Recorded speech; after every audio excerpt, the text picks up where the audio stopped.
Hey guys, George Mills from Dive Logics here. I'm standing here at the NAUI booth at DEMA 2023 with Mike Sieverman. He is the head of our NAUI Public Safety Diver Division. And again, as a NAUI Public Safety Diver instructor myself, I'd like to introduce Mike. And this is the man that I can always pick up the phone and get some advice from whenever I want to run a course. So Mike, if you don't mind introducing yourself for us, that'd be awesome. Not so much. Thanks so much, George. My name is Michael Sieverman. I'm a retired police officer and the NAUI Public Safety Dive Instructor, Training Coordinator.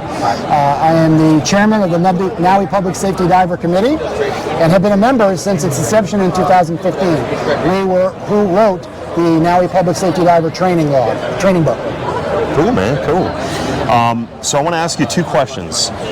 First, we'll focus on those who want to become public safety divers, okay, and then I'll ask you about those who maybe want to become public safety diver instructors to help teach the program. For NAUI, our standards, what do we require for a diver to become a public safety diver?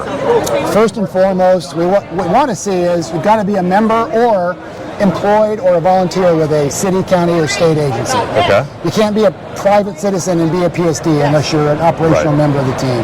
That makes sense. The exception to that would be if you've got a young person who is in the academy and they want to apply for their water or their dive team. Cool. The instructor can allow them to go through that with the premise of applying for the dive team. Okay. State agency. You have a minimum of 50 log dives. You've got to be advanced, rescue, and your DFA Pro, or dive for the divers, right? For divers, yeah. For the divers. So DFA Pro is basically dive first aid for professional divers. It's also interesting to bring up DFA Pro. Not a lot of people know what that is. Basically, NAUI and Dan have entered into a partnership, and the Divers Alert Network, which is right over there, you don't need to point at it. But yeah, the Divers Alert Network has set up this course that is U.S. Coast Guard sanctioned. And it's basically, it's BLS, Basic Life Support, O2 administration, hazardous marine life injury treatment is neurological assessment, and then we really get into CPR, AED administration, and things like that. O2 provider. Right. Being able to render all of aid on a dive those boat. courses combine into one to equal DFA Pro. Now, if you're already an EMT or you're already a paramedic, that would supersede that level of training. But yeah, so we also, just to recap, if we want to be PSD divers under NAUI, we have to have our advanced certification, rescue, minimum of 50 log dives. Yeah. If we want to be a PSD instructor, we obviously already need to be NAUI instructors first. Right. So we got to go through the whole shebang, get through Dive Master, our instructor course, instructor qualifying phase, and then a minimum of 3 years operational experience on the team. And I know when I submitted my paperwork to you, I had to submit all of our training dives, all of the dives that I logged. I believe a letter from my department's letter, or on department letterhead. Department letterhead, yeah. That was a big one. That's a biggie.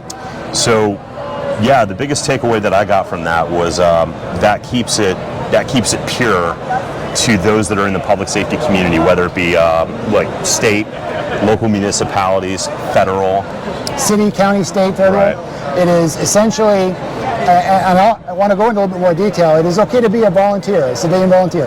Me, as a retired police officer, I am still a civilian volunteer diver for the Sheriff's Department. Okay. Many Sheriff's Departments across the United States allow for private citizens who have the ability to do so to come in and volunteer their time. I'm not a private citizen. I don't drive up to a crime scene, jump out with my gear, and start saying I'll help out. Right. I am under the auspice and the care and the authority of the Sheriff's Department. I am acting as a de facto diver. Think of the old days as the old posses. Yeah. Okay. Now they're deputizing divers to go out and conduct this. So, cool.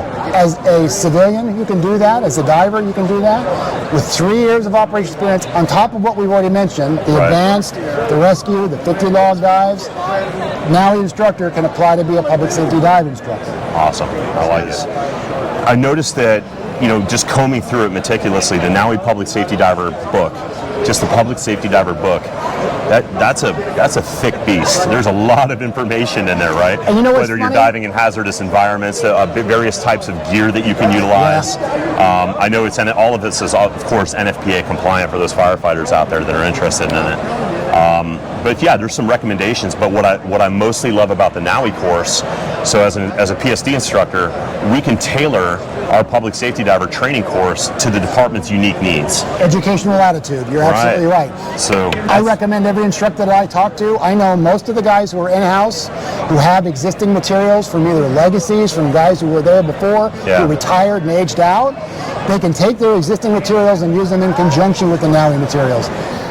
being a cop in California, I know about this much about high altitude ice diving, right? Sure. Didn't do it very often. Everything was open water or in a harbor. Yeah. I know guys in upstate New York who are in the water and the frozen all the time. They're going to have far more training material for ice diving.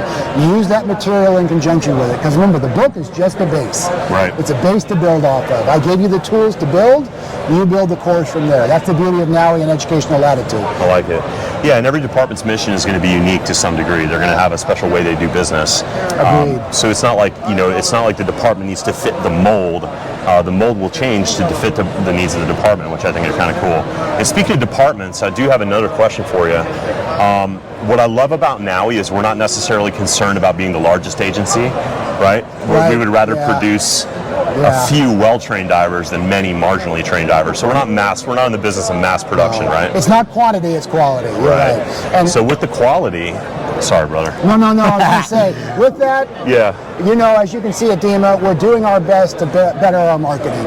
Marketing is one thing that NAUI has always suffered a little bit from. We've always focused on training materials, but we understand it doesn't function in a vacuum. So as you can see, we're upping our materials.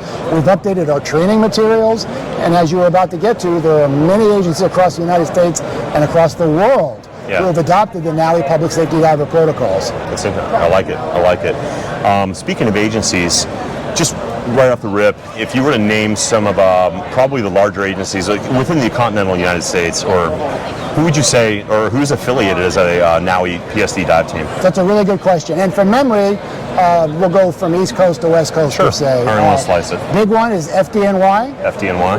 As we work down Baltimore, Maryland. Okay. Their Marine units. There are several in Georgia. There are several in Florida. As we start moving west, we're looking at Texas, Arizona, California, Santa Barbara Sheriff's Department. Santa Barbara. San Diego Marine Operations, maybe. Don't quote me on that. Sure. San Mateo County Sheriff's Department. It's a substantial list. If I don't have it written down in front of me, it's hard.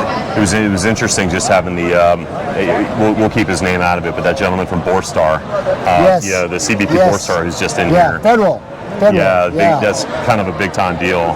But yeah, I'm really proud of that. I think that's really NASA's cool. Neutral Buoyancy Lab is a NAUI affiliate. Yeah. NAUI facility. Our training suits well with the U.S. government. Yeah, NASA's Neutral Buoyancy Laboratory, Houston, Texas. I think, SpaceX divers. Also, the National Science Foundation's Antarctic Research Program is NAUI affiliated.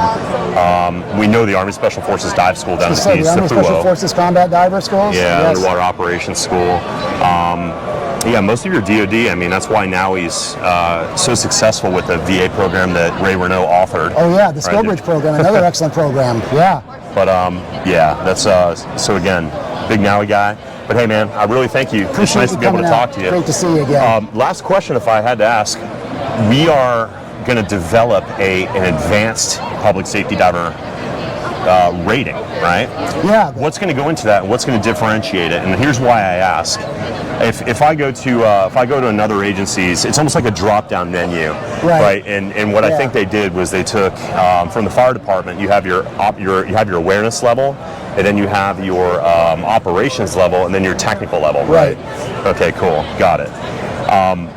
But our course seems to be pretty all-encompassing. NAUI public safety diver, flat out, that's it, right? Yeah. But the advanced course that we're going to do, what's going to differentiate that from the course that certifies you to work as a part of a team? That's a good question. And once again, going into NFPA, the advanced course is going to focus heavily on equipment, a lot more of the advanced diver type of operations. You're going to deal with ice, altitude. It's going to go into a lot more detail. As we said yesterday, overhead environment, penetration. Sure. The first textbook was a good base, a strong base to build from. The advanced is going to go into great more detail. I'm even going to go into some things about budgets, how to deal with your city, how to deal with the county, how to write up a proposal, how to apply for a grant. You know how many grants are out there that departments simply don't ask for that will cover equipment, training, so that may be awesome for chiefs or key leaders within the department structure. Yeah, get your grant writers on there and get yourself new boats, new equipment, have it taken care of by these grants. Lots of opportunities. It's just actually getting it done and getting it out. That's really cool. I don't have anything further for you, brother, but it's awesome to talk to you. Great to see you again, man. Thanks for coming out. All right, pal. You got it. All I the appreciate best. you. Thank you, guys.